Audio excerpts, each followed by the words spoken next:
Tunghayan naman natin yung sinabi ni Chairman Garcia after the election. Panoorin natin to. Yung presintong yan, pag nakatapos na ng kanyang pagbilang, mag-iimprenta ng election returns, yung sabi ko nga sa inyo, siyam, at pagkatapos magtatransmit siya ng result. So yung dalawang ito magtatransmit ng result sa COMELEC. Ang tawag po nito, servers. Transparency servers, COMELEC. Magtatransmit po siya sa PPCRB. Magtatransmit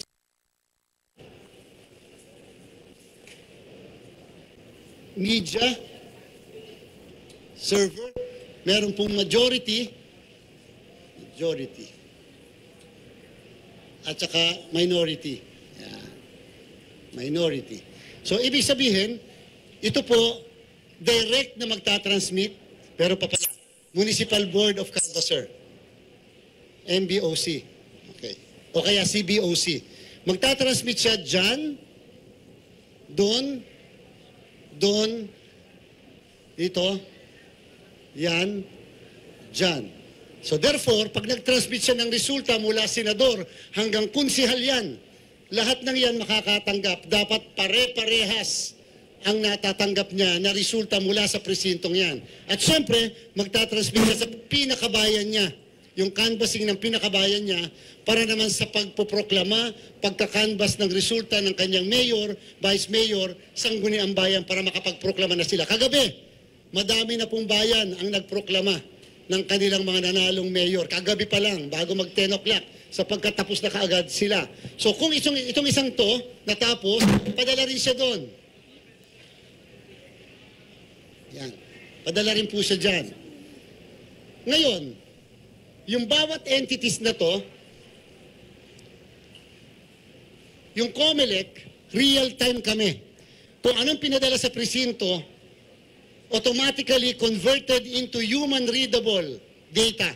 Kaya nung nakikita nyo kagabi doon sa COMELEC website, nababasa nyo kagad kung anong figures, ano ang boto. Human-readable data. Okay po. Yung pong sa NAMFREL, PPCRB Media, Majority-Minority, hindi siya real-time kaagad. Kasi kinakailangang iproseso yung data na natatanggap nila. Kasi pag pinadala yung data, ang data na pinapadala ay ang tawag dyan, machine-readable. So kinakailangang iproseso. So sabihin na po natin na nakapagpadala na ng 2 presinto. So sa first 15 minutes,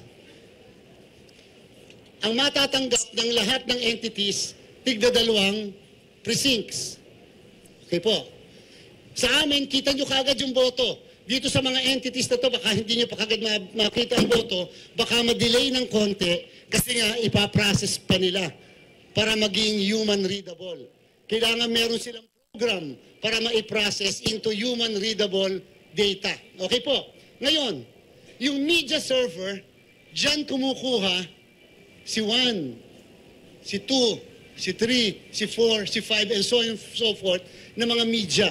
So bahala na kayo, yung mga nire-representan nyo, maaaring dito po kumukuha. Ngayon, kung sa second 15 minutes, ito yung first 15 minutes, sa second 15 minutes, may panigbago na namang 3 na presinto ang nakatapos, nangangahulugan, padala uli, pero ang matatanggap nitong mga entities na to, PPCRB, NAMFREL, Media, Majority-Minority, magiging 5 na presinto. Kasama yung unang 2 na naipadala na. Okay po? At yan ay properly explained sa kanila. Ganun talaga kasi nga pinaprocess kasi nila.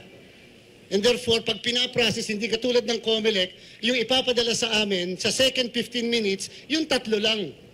Hindi kasama yung unang 2 kasi natanggap na namin yon. Samantalang yung mga pinaprocess, padala muli, 5 precincts muli, ang ipapadala sa kanila, kasama yung naunang 2. Kaya merong naunang 2, dito sa 5, may naunang 2, na madodoble doon sa unang naipadala. Okay po. Sinabihan po namin sila, yung mga nakakatanggap na ito. Yan. Merong program na kinakailangan kayong gawin. Yung program na yon naglilinis So that ang matatanggap nyo, sa halip na 5, yung 3 na lang. Kinakailangan nyo yung program na yan. Meron pong kasi mga entities na sumunod na gawa ng program. At meron pong mga entities na hindi nagkaroon ng sinasabing program. Kung kaya, yung isang entity, medyo late nakakapagpakita sa telebisyon dahil naglilinis pa sila. Yung ibang entities na dahil hindi po nila kaagad nalinis dahil wala silang program na sinasabi natin. Kung kaya, meron pong entities na 2:00 ng madaling araw, naglinis po sila. Nilinis nila, tinanggal nila yung unang 2. Alright, attorney. May mga nililinis sa part doon sa sinasabi ni Chairman Garcia, no? In-explain niya dito. Parang Yes, hindi lang masyado, di ba? Naglilinis pa sila. yes. Kailangan linisin bago i-send. Pina-process daw, Naku naman. attorney. Oo. Now, let's compare. Pero kasi Yes, attorney. supposedly, the intention of the law, the intention sa batas tayo kaya yan nga ang problema kasi kung masyado tayong bright, no? Na parang tayo na ang gumagawa ng ating mga sariling proseso without oversight and without too much consultation. The intention of the law is the transmission should be simultaneous. The transmission should be, kung hindi man simultaneous, yung gaps should be infinitesimal. Yung reklamo ng PPCRB, ilang oras yun Tapos nung binigay sa kanila, dump na. Meaning, yung pinagsamang mga data, dinump na sa kanila. Ayan. They had to call Chairman George Garcia, bakit wala pa kaming nare-receive? Hindi yun ang intensyon ng batas Ang intensyon ng batas, pag mag-send ka, simultaneous yan supposedly. Na para bang mag-send ka ng email, send ka ng email, pwede naman mag-send ka ng email na maraming receiver, di ba, Ma'am Hana? Mag-send ka ng email in one content. Pwede ka mag-send simultaneously doon sa mga different receivers. Yan po ang nasa espiritu at letters ng batas. Yung sa kanya, iba na naman yung ginawa niya. Parang sinasabi, itong sa COMELEC, real time ito. Now, how can we be transparent there kung mauna yung COMELEC? Iba yung later na hours na after yung PPCRB. That's not the intention of the law. The intention of the law is to send it simultaneously so that there can be real comparison of the results. How can there be real comparison of the results na inuna mo yung COMELEC? Di siyempre, iba-iba yung data. You are now defeating the purpose of the law. Kalukuhan yun sa tingin ko hindi yun ang nasa spirit of the law, hindi yun ang intention ng batas. So how can there be transparency, how can there be credibility kung kanyan ang sistema mo? Hindi yan in accordance with the letters and the spirit of the law. Yan po ang tingin ko dyan. Ang sabi nga ng PPCRB, ang binigay sa kanila, NAMFREL ba yun? Dump na, data dump. Imagine data dump, hindi na yung transmission of results per area. Transmission of dump data na yun. So, medyo may diferensya talaga. May diferensya na kailangan talaga na meron tayong audit nito. Buksan yung mga balota.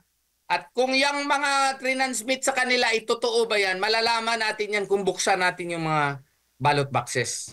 Kaya para magka-klaruhan kung kung nagsasalita ba talaga ng totoo itong si Chairman George Garcia. Yan.